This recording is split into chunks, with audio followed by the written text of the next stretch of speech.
Good morning again. I wanted to talk a little bit this morning about winning in real estate.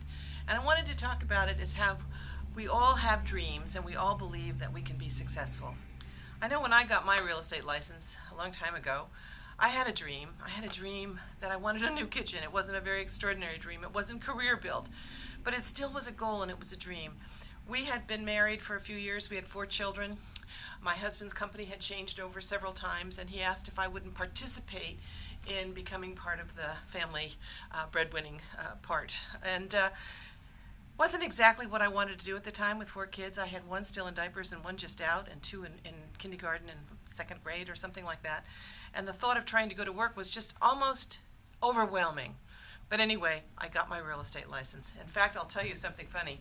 The first day I got to real estate licensing school, and I actually put on real clothes instead of sneakers and jeans, and I felt like a grown-up again. That in itself was exciting, but that's not the message. The message is that this is the most extraordinary career. And what I found in my real estate career as time went on is that my little goals became bigger goals, and my life began to expand and grow, and my professional life brought in so many new people, so many new relationships, and much financial success, both to me and our family. What made that happen? I think this is the key that most people starting in their real estate career search for. What made that happen was loving what I was doing, enjoying the people, but not just going out and showing houses, not just showing up every now and then for a meeting. It was being present constantly to the needs and the business, the needs of my clients, being able to take advantage of whatever opportunities there were to learn, seminars. I remember one of the early things I learned. I went to a seminar a number of years ago. I was a young agent with little kids, and like so many of you, juggling life balance, which we talk about today. And in those days, most of my friends were still home, not working in the workplace. And I was trying to figure out how to manage these 4 little kids, a husband working, and a real estate career I was trying to develop that I knew had such fertile soil, and I was going to be successful if I could just find the time to focus on the right things. And my family was definitely one of those right things. My 4 kids were so important to me and my husband, and yet in order to succeed in this business, you need to be able to have time for your clients and time to be able to build your business.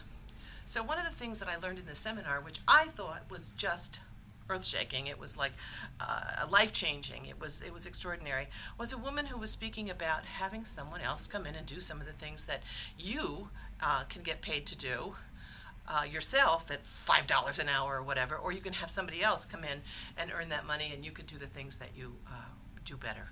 So my first initial foray out into getting some help was to go down and find someone who could be at home, who could help me with the kids so that I didn't have to worry if the bus delivered them early or late or didn't come.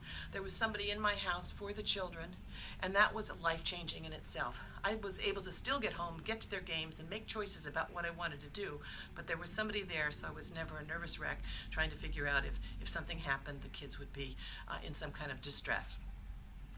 From there, I took the next step, and I think I was the first person in our company, which actually in the end, that a company I worked for turned out to have more than 30 offices and hundreds of salespeople. But what I learned was I needed somebody to help me with my business, just the same way I needed someone to help me at home. I hired an assistant, and I can still remember the manager broker in this office saying to me, "So what do you want this person to do, and where are they going to sit, and why do you need them?" And I said, "Well, they can type the letters I need to get out."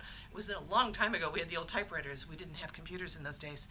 And they can do the mailings, and they can search the tax records for the information I'm looking for. Well, I'm out showing houses with real live buyers and sellers, and not just sitting at a desk doing the paperwork. That was the second big transition into becoming successful. What this allowed me to do was focus on the real part of my business, the entrepreneurial piece. And what I want to say to you this morning is think about what you do.